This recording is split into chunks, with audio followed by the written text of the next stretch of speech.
I am Corinne, 34 years old, and until last month, I was the golden child of the Blackwood family. With my Harvard MBA and decade at Morgan Stanley, I managed our $80 million family fund to record growth. But when I questioned my cousin James's cryptocurrency scheme, everything changed. My phone buzzed with a group message from my parents. "We think it's best you step away for now." My aunt reacted with a thumbs up. Nobody expected what I did next. Before I tell you my story, let me know where you are watching from. In the comments, hit that like and subscribe button to see how I brought my entire family to their financial knees with one calculated move. The Blackwood name carried weight in Boston financial circles. Our family history traced back to shipping fortunes made in the 1800s, carefully preserved and grown through generations of strategic marriages and shrewd investments. I grew up in a sprawling colonial home in Wellesley, Massachusetts, where dinner conversations revolved around market trends and investment opportunities rather than school activities or teenage interests. My parents, Harold and Diane Blackwood, had added significantly to the family fortune when they founded Blackcom Technologies in the early 1990s, riding the wave of the tech boom. My father, with his imposing presence and perpetually furrowed brow, ran the company with an iron fist. My mother, equally formidable, but with a smile that rarely reached her eyes, handled the social connections that kept business flowing. They raised me and my younger brother Thomas to understand that the Blackwood legacy was our birthright and our burden. From my earliest memories, I showed an aptitude for numbers that my parents nurtured with private tutors and advanced placement classes. While other kids got bedtime stories, I got lessons on compound interest. By 16, I was sitting in on family investment meetings. By 20, I had my own portfolio that outperformed most of the adults in the family. After graduating summa cum laude from Princeton and earning my MBA from Harvard, I spent 10 years at Morgan Stanley, building a reputation as someone with an almost supernatural ability to spot market trends before they emerged. When I turned 29, my parents finally acknowledged my expertise by asking me to take over management of the family fund, which had been languishing under my Uncle Robert's conservative approach. The extended Blackwood family consisted of a complex web of strong personalities. My father Harold had two siblings, Robert, whose cautious nature made him ill-suited for the modern investment landscape, and Martha, the youngest and most genuine of the three. Aunt Martha had always been my champion, the only one who seemed to value me for more than my financial acumen. She had married an academic, choosing love over strategic alliance, which the family never quite forgave her for. Uncle Robert had 3 children, James, Sophia, and Lauren. James, 2 years older than me, had always been my father's favourite nephew, despite his string of failed business ventures. Sophia, exactly my age, had competed with me since childhood, always coming in second and never forgiving me for it. Lauren, the youngest, at 28, generally stayed out of family politics, focusing instead on her medical career. Our family gathered every summer at the lake house in New Hampshire, a property that had been in the family for generations. The 8-bedroom estate sat on 20 acres of pristine woodland with 300 feet of private shoreline. These gatherings maintained a veneer of familial harmony, but beneath the surface ran currents of jealousy, resentment, and decades-old grudges refreshed with new grievances each year. When I took over the family fund 5 years ago, it was worth $52 million. Through careful management and some calculated risks, I had grown it to $80 million, despite the market volatility of recent years.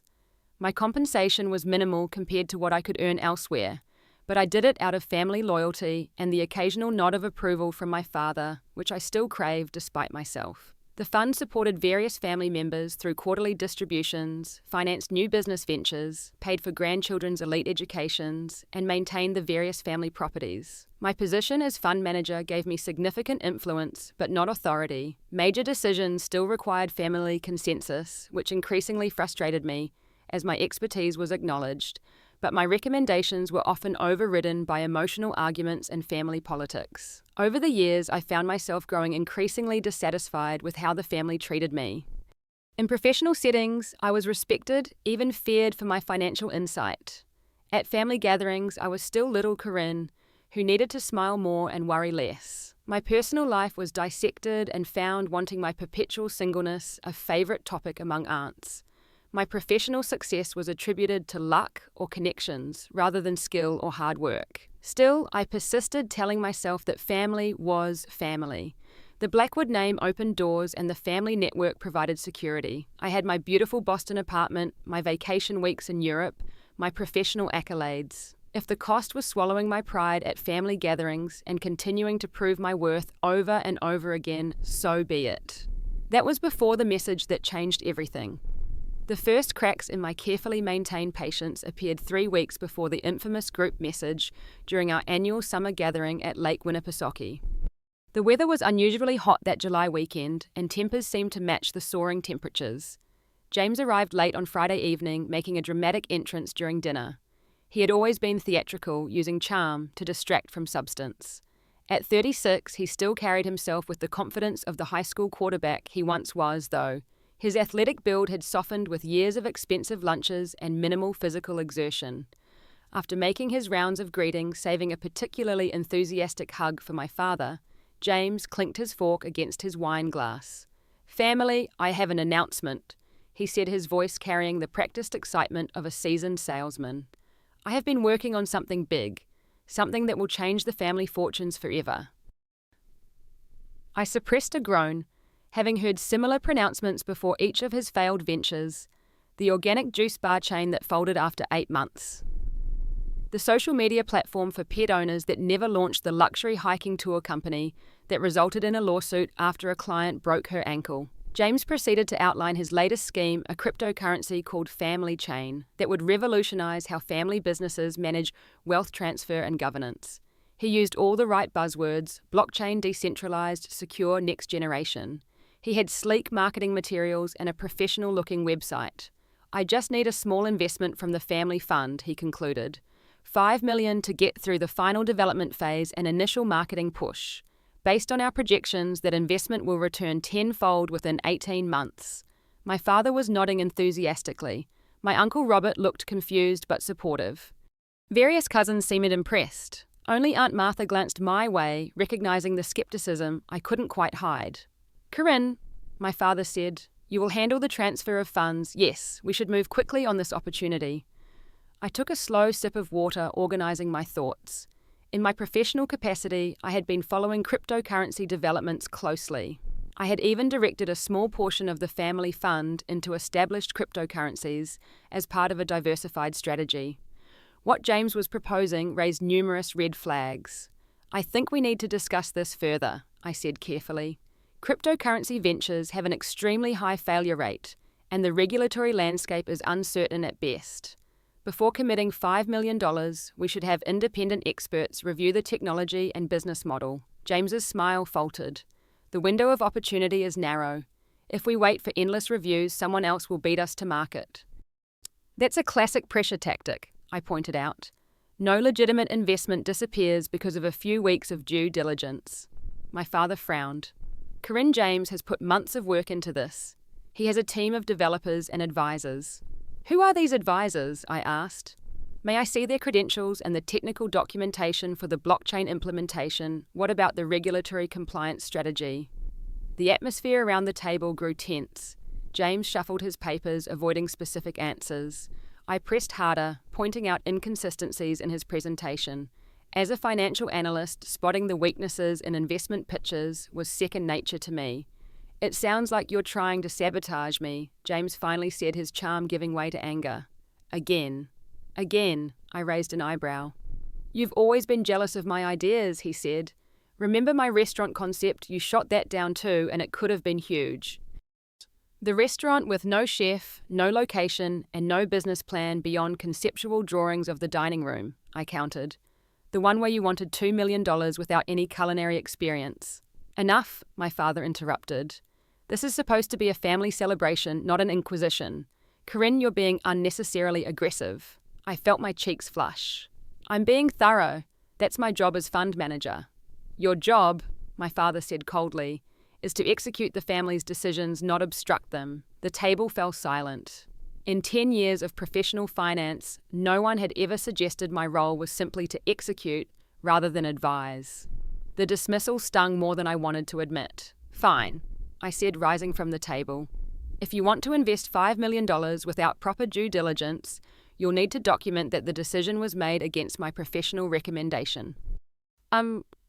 I walked out onto the deck, the humid evening air doing little to cool my anger. A few minutes later, my mother joined me. "Darling, she said, placing a manicured hand on my arm. "You know how men can be about their pride. James has struggled so long to find his place. Couldn't you have been more diplomatic?" "Mum, this isn't about diplomacy. It's about financial responsibility. The crypto market is volatile and full of scams." She sighed. "You've always been so emotional about money matters. It clouds your judgment sometimes." I stared at her speechless. Emotional, my entire career was built on rational analysis and dispassionate decision-making. If anything, I had been accused of being too coldly logical, too detached from the human element of finance. Before I could respond, Sophia appeared, her timing impeccable as always.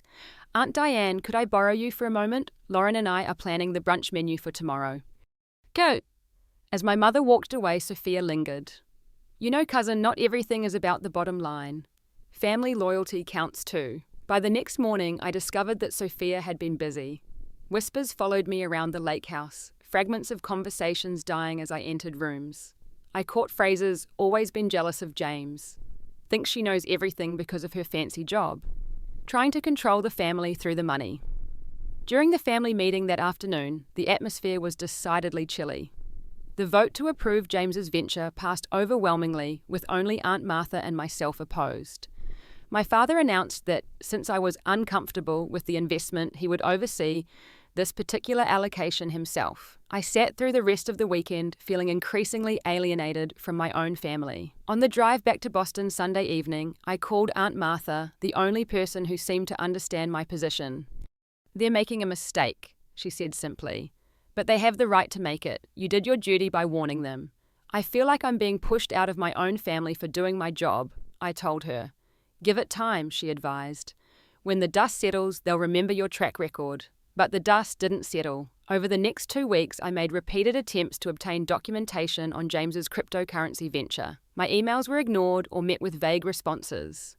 When I called my father directly, his assistant said he was unavailable. My mother sent cheerful text messages about everything except what I asked about. Meanwhile, without my authorization, $5 million was transferred from the family fund to James's new company, Block Family Solutions. The transfer was executed with my father's secondary authorization, a failsafe I had never expected him to use against me. When I discovered the unauthorized transfer, I immediately called an emergency family meeting via video conference. Only half the family attended. I outlined the legal and fiduciary issues with the transfer and warned of potential regulatory consequences. My father dismissed my concerns. "We've had legal review the situation. The family trust allows for investment decisions by majority consent if the fund manager is deemed to have a conflict of interest." "What conflict of interest?" I demanded. "Your personal animosity toward James," he said as if it were obvious. "It's clouded your judgment." The video call ended shortly after, with nothing resolved. I spent the night reviewing the trust documents, confirming what I already knew: there was no such provision. My father was bluffing, counting on my unwillingness to escalate the conflict. The next morning, I received the message that would change everything. It was a Tuesday afternoon. I was in my office reviewing quarterly reports when my phone buzzed with a notification from our family messaging group. My father had created this group years ago to streamline communications about family events and financial updates. The message was brief and formal. "After careful consideration, we believe there has been increasing tension regarding fund management decisions. We think it's best you step away for now, Corinne. We'll discuss a transition plan for fund management in the coming weeks. In the meantime, please refrain from making any changes to current allocations." The message was signed Mum and Dad, but clearly written in my father's terse style. I stared at the screen momentarily, unable to process what I was reading. Step away from the fund I had grown by nearly $30 million. The fund I had protected through market crashes and global instability. Before I could gather my thoughts, responses began flooding in. Uncle Robert. Sounds sensible. A cooling off period would be good for everyone. Aunt Patricia Robert's wife. We appreciate all you've done, Corinne, but family harmony must come first. Cousin Sophia, completely agree. Some fresh perspective will be helpful. Cousin Lauren, thanks for your service, Corinne. And then most painfully, my Aunt Martha, who had always been my ally, responded with a simple thumbs up emoji. I felt as if I'd been punched in the stomach. Betrayal from the others was one thing, but from Martha, it didn't make sense. My phone rang. It was Martha. I almost didn't answer, but something told me I should. "Corinne," she said urgently. I was forced to respond positively in the group. "Harold is here at my house. Listen carefully. They're planning to completely remove you from fund oversight and give control to James and his team as part of this new blockchain governance structure. It's worse than we thought. Call your lawyer immediately." She hung up before I could respond. I sat back in my chair, my mind racing. This wasn't just about a questionable investment anymore. This was a coordinated coup to remove me from my position and possibly divert significant family assets to James's control. For a moment, I considered fighting, explaining, defending myself again. I had the numbers, the track record, the expertise. But suddenly, with crystal clarity, I saw the pattern that had defined my entire relationship with my family. No matter how much value I provided, I would always need to prove myself. My opinions would always be dismissed as emotional or jealous or controlling, even as they benefited from my financial acumen. In that moment, something broke and reformed inside me. A lifetime of seeking approval shifted into a calm certainty about my own worth. I drafted my response carefully, reading it 3 times before hitting send. Understood, I'll respect that, and step away from the family fund too. Effective immediately. There was a moment of silence in the group chat. Then my father replied, "Good. We'll discuss transition details soon." They didn't understand what I had just done. They thought I was simply agreeing to their terms, perhaps out of hurt or resignation. They had no idea what stepping away from the family fund too actually meant. I pulled up my laptop and accessed the fund management system. As the primary administrator, I had capabilities that even my father, with his secondary authorization, didn't fully comprehend. 5 years ago, when I took over management of the family fund, I had restructured it for greater efficiency and growth. Part of that restructuring included my personal contribution of $12 million, which had grown to $32 million under my management. This represented approximately 40% of the total fund value. The family had been so pleased with the fund's overall growth that few had paid attention to where that growth came from. My contribution had its own sub-account within the fund structure, legally distinct, though functionally integrated with the whole. With a few careful keystrokes, I initiated the process to withdraw my personal sub-account from the family fund. Not in anger, not in haste, but with the same methodical precision I brought to all financial matters. The system prompted me with warnings about liquidity impacts and portfolio disruption. I acknowledged each one, authorizing the necessary sell orders and transfers to minimize market impact while ensuring clean separation. The process would take approximately 12 hours to complete, as various positions were unwound and assets transferred to my personal accounts. Once the process was underway, I called my personal attorney, Judith Winters, who had advised me on the original fund contribution structure. "Judith, it's Corinne in Blackwood. I've initiated withdrawal of my sub-account from the family fund. I need you to review everything to ensure it's by the book." "That's a significant move," she said cautiously. "May I ask why?" I explained the situation briefly. "I see," she said. "I'll review the transactions and documentation immediately. Can you forward the communications leading to this decision? They may be important for establishing context if there's any dispute." I sent her everything, including screenshots of the family group chat and documentation of the unauthorized transfer to James's company. "Stay by your phone," she advised. "When they realize what's happening, there will be reaction." I spent the evening gathering documentation, securing my personal accounts, and forwarding key information to secure email addresses only I could access. I also sent a private message to Aunt Martha, thanking her for her warning and assuring her that I was protecting myself legally.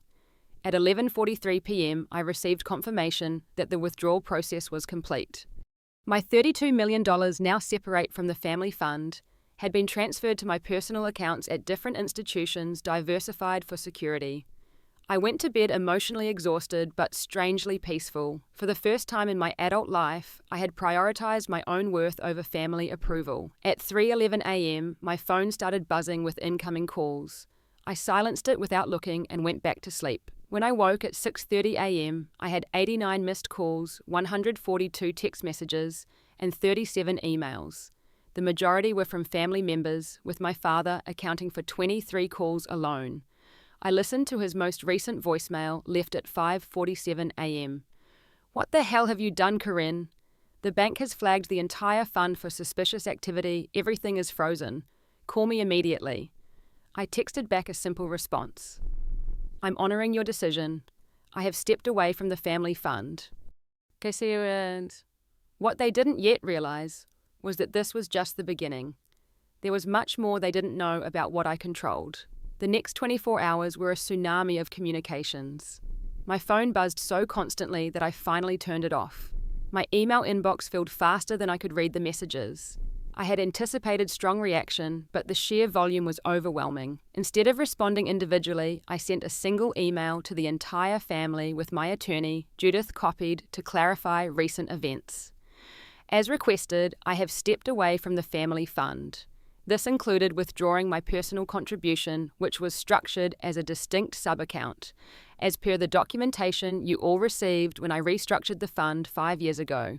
This withdrawal was executed in full compliance with all legal and financial regulations. The fund's temporary freeze is a standard security measure triggered by large movements of capital and should resolve within 72 hours.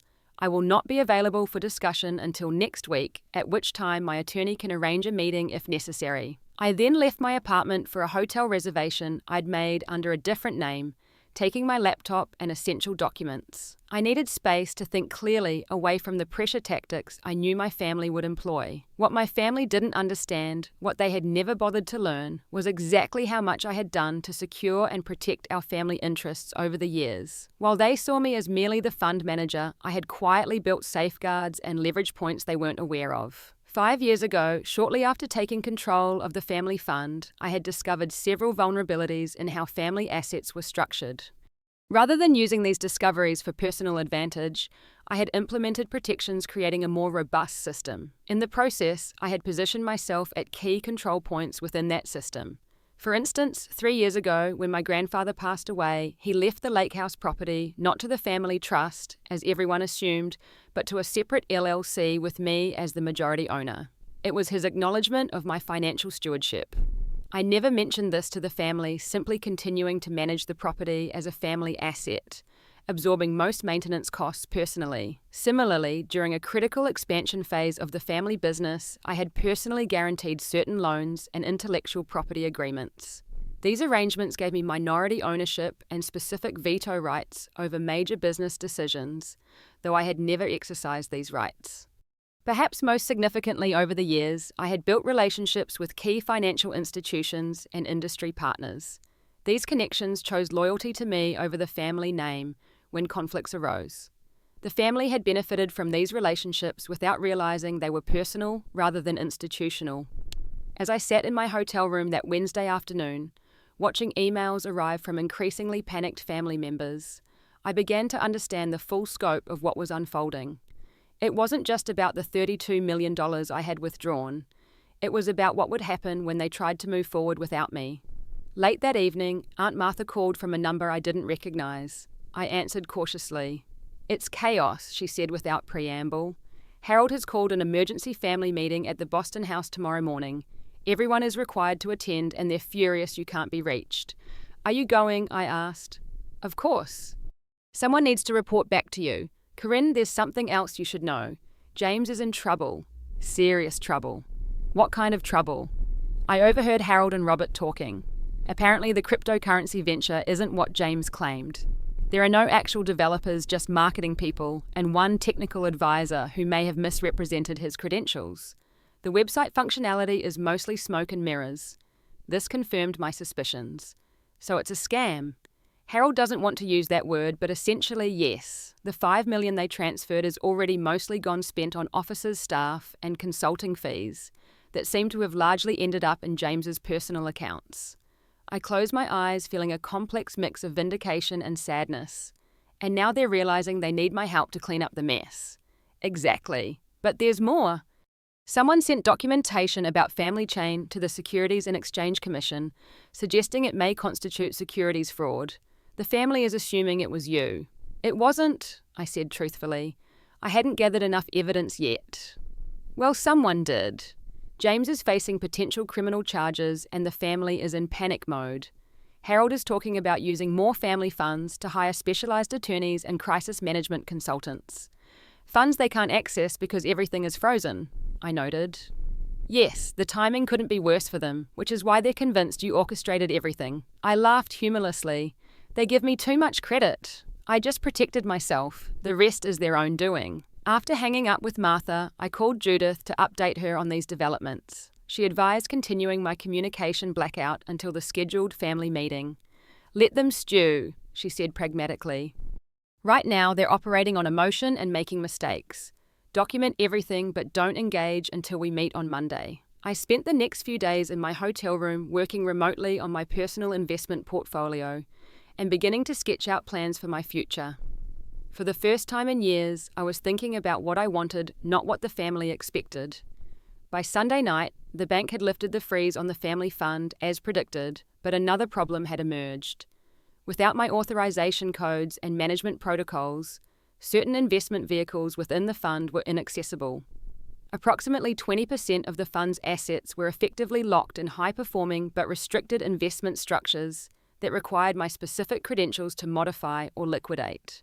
I had created these structures intentionally for security and performance, documenting everything in reports that no one ever read. Now my father and uncle were discovering the consequences of their inattention to detail. On Monday morning, I checked out of the hotel and returned to my apartment. At 10 a.m., I met with Judith to prepare for the family meeting scheduled for 2 p.m. at my parents' Boston home. Remember, Judith advised, you hold significant leverage. Don't let them manipulate you emotionally. This meeting is a negotiation, not a family therapy session. I nodded, feeling surprisingly calm. The days of distance had clarified my perspective. I wasn't angry anymore, just resolved. When we arrived at my parents' house, the family cars already lined the circular driveway. My father's assistant met us at the door, her usually friendly demeanor replaced with nervous formality. "They're waiting in the library," she said, leading the way through the familiar halls of my childhood home. When we entered, the room fell silent. Every adult family member was present, along with the family's longtime attorney, George Patterson. My father sat at the head of the long table, his face a mask of controlled anger. My mother sat beside him, looking tired and tense. James was conspicuously absent. "Corinne," my father began, "this dramatic display has gone far enough. You've made your point." Judith spoke before I could. "Mr. Blackwood, if you're referring to my client's lawful withdrawal of her personal assets, there's no display involved. She's simply exercising her legal rights in response to her dismissal from fund management." My father's jaw tightened. "No one dismissed her. We suggested a temporary step back during a time of family disagreement, while simultaneously authorizing a major investment against her explicit professional recommendation and planning to permanently replace her with James," I added calmly. "Aunt Martha heard you discussing it." All eyes turned to Martha, who straightened in her chair. "It's true, Harold. You told Robert that Corinne was too controlling and that James's blockchain system would fix the problem for good." My father's face flushed. "That was a private conversation taken out of context." "The context seems clear enough," Judith observed. "Now shall we discuss moving forward productively, or did you call this meeting simply to intimidate my client?" For the next hour, the conversation circled around accusations, justifications, and increasingly desperate attempts to convince me to return the withdrawn funds to family control. My Uncle Robert invoked family loyalty. Sophia suggested I was having some kind of breakdown. My mother appealed to my love for the family legacy. Throughout it all, I remained calm, letting Judith deflect the more aggressive tactics. Finally, my father changed approach. "The SEC is investigating James's company," he admitted. "We need liquidity to manage this situation legally. Your actions have complicated an already difficult position." My actions protected my personal assets from potential regulatory entanglement, I corrected. Assets I offered to invest in a proper cryptocurrency strategy 2 years ago, which you dismissed as too experimental. "That was different," he insisted. "No, it wasn't. The only difference was that it was my recommendation, not James's." The room fell uncomfortably silent. "What do you want, Corinne?" my mother finally asked. "What will it take for you to help the family through this crisis?" I looked around the room, making eye contact with each family member before speaking. "I want acknowledgement that my financial expertise is valuable, and my recommendations deserve respect. I want a formal role in family business decisions that matches my contributions. I want an end to the pattern of dismissing my professional judgment while benefiting from my results. And I want James to face consequences for his actions rather than being protected at the expense of the family's financial health. My father stood abruptly. So this is extortion. You'll destroy the family unless we bow to your demands. I remained seated, keeping my voice level. This is a boundary, not a threat. I'm stating what I need to re-engage with family financial matters. You're free to decline. And if we decline, Uncle Robert asked, then I will continue my career independently. The family fund will need to solve its access issues with the remaining restricted investments without my assistance, which is possible but will incur significant penalties and tax consequences. I will maintain ownership of my share of family properties and business interests, but won't participate in family financial decisions. My father's face had grown increasingly red during my response. When I finished, he slammed his hand on the table. This is the thanks we get for giving you everything, for raising you with every privilege, for connecting you with the right schools and the right firms. You would turn your back on this family over one disagreement. This isn't about one disagreement, I said, maintaining my composure. This is about a lifetime of having my value to this family measured solely by what I can provide while my judgment is consistently undermined. I'm simply adjusting the terms of that arrangement to reflect my worth. Your worth? He scoffed. You think you're irreplaceable. There are thousands of fund managers who could do what you do. Then hire one, I suggested. But first explain to them why the family fired the manager who achieved 40% returns during a global pandemic. Another uncomfortable silence fell. My mother placed a restraining hand on my father's arm. George Patterson cleared his throat. Perhaps, the family attorney suggested, we should take a short break to consider options privately. The family filed out, leaving me alone with Judith. You're doing well, she assured me. Stay strong through the next phase. They're realizing their position is weaker than they thought. When the family returned 15 minutes later, the atmosphere had shifted subtly. My father remained standing, but his posture was less aggressive. We appreciate your financial contributions to the family. He began, stiffly, clearly reciting a hastily agreed-upon statement. Your expertise has been valuable, and we should have given more weight to your concerns about James's venture. I waited, saying nothing. We propose that you return to your role as fund manager with expanded authority over investment decisions. Major investments would require 75% family approval rather than simple majority, giving your voice more weight. It was a concession, but not enough. And James?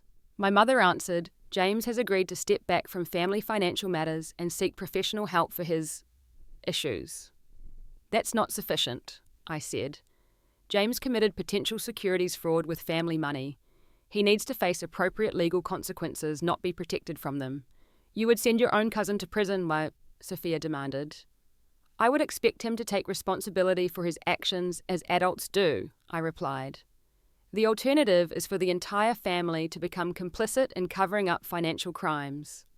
My father's expression darkened again. You've changed, Corinne. There was a time when family loyalty meant something to you. My loyalty hasn't changed, I countered. My willingness to be exploited has. Exploited? He laughed bitterly. You've lived a life of privilege because of this family, and I've earned every bit of it through my work. The family fund has grown by $30 million under my management. The family business has secured favorable financing terms because of my relationships. The tax structure that has saved this family millions was my design. I'm not asking for gratitude, just professional respect. My father stared at me for a long moment, his expression hardening into something I'd never seen directed at me before. If that's your position, he said coldly, then perhaps you're right to separate yourself from this family. If money means more to you than blood, then you're not the daughter we raised. The words hit like a physical blow, but I didn't let it show. That's your choice to make. Harold, my mother protested, but he cut her off with a sharp gesture. No, Diane, I've heard enough. If Corinne wants to destroy this family over her wounded pride, then she's no daughter of mine. As far as I'm concerned, she's dead to us. The room erupted in shocked exclamations. Aunt Martha moved to my side. My mother began crying. Through it all, my father and I maintained eye contact, a silent battle of wills that ended when he turned and walked out of the room. In that moment, standing in the library where I had spent countless hours learning about finance at my father's knee, I felt something inside me break completely. The last thread of hope that my family might someday truly see me snapped. I gathered my things and left without another word, Judith close behind me. As we walked to her car, she squeezed my arm supportively. "For what it's worth," she said quietly, "you handled that with remarkable grace." That night, alone in my apartment, I allowed myself to feel the full weight of what had happened. I cried for the family I had lost, for the approval I would never receive, for the little girl who had tried so hard to earn love through achievement. At 2:17 a.m., my phone rang. It was Aunt Martha. "I'm so sorry, Pa," she said immediately. Harold was completely out of line. "It's okay," I said, surprised to find I meant it. "It's clarifying in a way. You should know that things deteriorated after you left. The SEC contacted Harold directly about James. They've frozen all of Block Family Solutions' assets and are expanding the investigation to include potential money laundering charges." Money laundering. Apparently, some of the initial investors James claimed to have were actually shell companies he controlled. He was recycling family money to make it look like there was outside investor interest. I closed my eyes, processing this new information. What's the family going to do? That's why I'm calling. Harold is talking about using the family fund to cover James's legal expenses and possibly make restitution to other investors. Without your management credentials, they can only access about 60% of the fund's assets, and liquidating those investments prematurely will incur substantial penalties. "So they need me again," I said, a bitter laugh escaping. "The family needs you," Martha corrected gently. "Some of us never stopped valuing you, Corinne. When you're ready, remember that." 6 months passed, seasons changed, the world continued turning, and slowly I rebuilt my life on my own terms. After the disastrous family meeting, I moved forward with creating my own financial consulting firm, Blackwood Advisory. My reputation in financial circles combined with my track record brought clients immediately. Within 3 months, I had a team of 6 professionals and an office overlooking Boston Harbor. The separation from my family was painful but necessary. I began working with a therapist who specialized in family trauma, unpacking decades of conditional love and emotional manipulation. Week by week, I discovered parts of myself that had been suppressed in the effort to win family approval, interests, and opinions I had never allowed myself to express.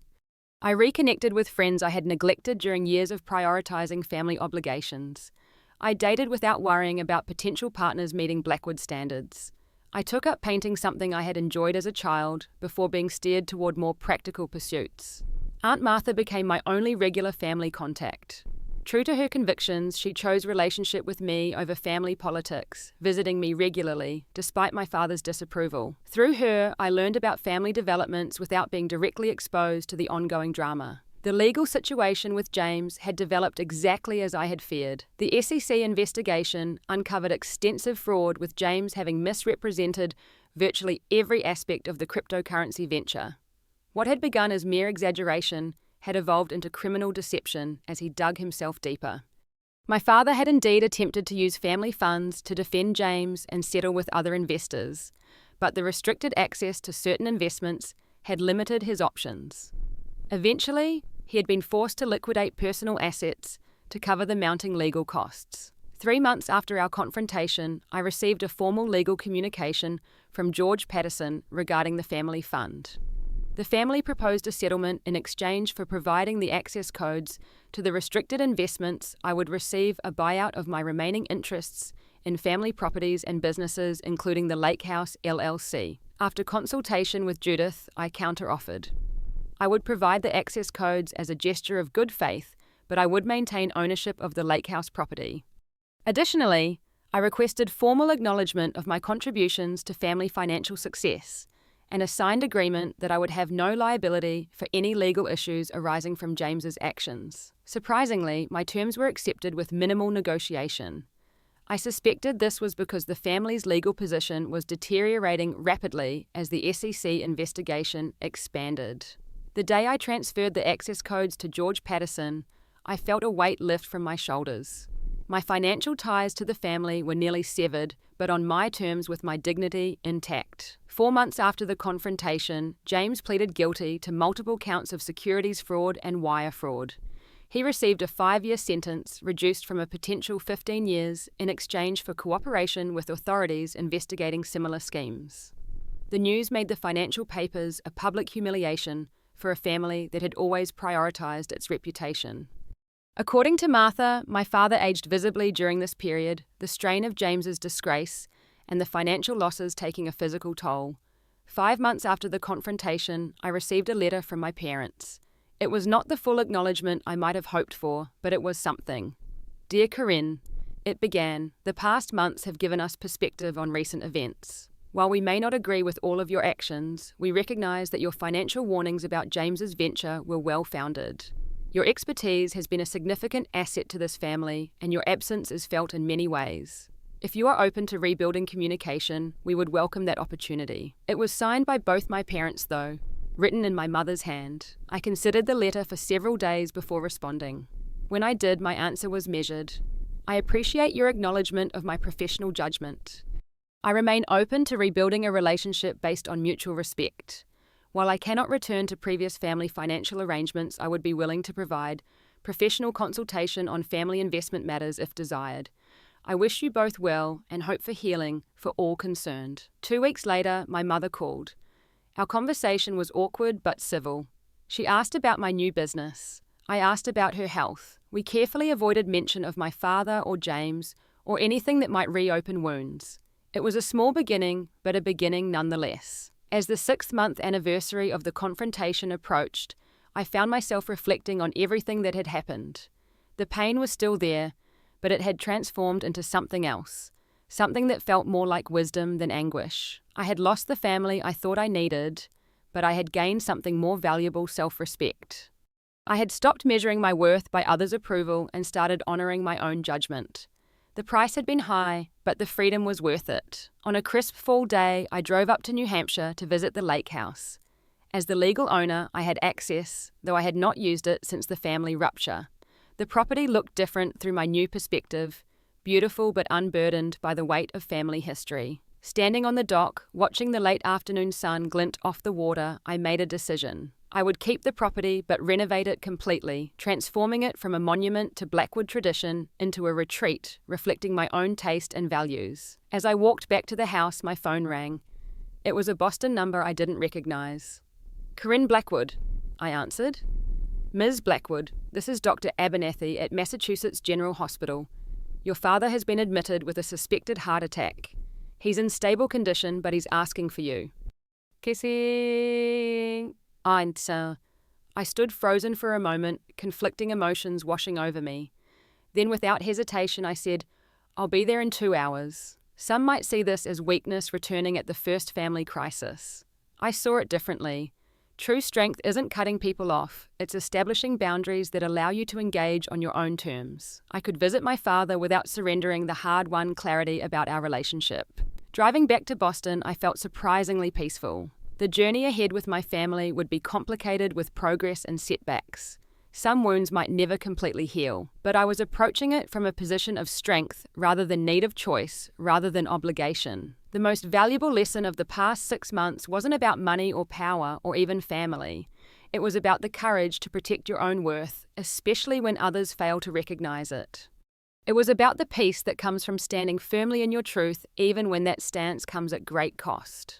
True wealth, I had discovered, isn't measured in dollars or properties or even family connections.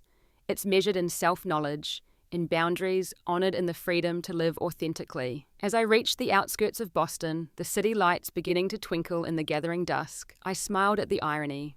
In losing what I thought I wanted, I had gained what I truly needed. In walking away from the family that had defined me, I had finally found myself. What about you? Have you ever had to make a difficult choice between family expectations and your own well-being, or found yourself undervalued despite your contributions? Share your experience in the comments below. If this story resonated with you, please like, subscribe, and share it with someone who might need to hear that standing up for your worth is not just acceptable, but necessary. Thank you for listening, and remember, your value is not determined by others' recognition of it.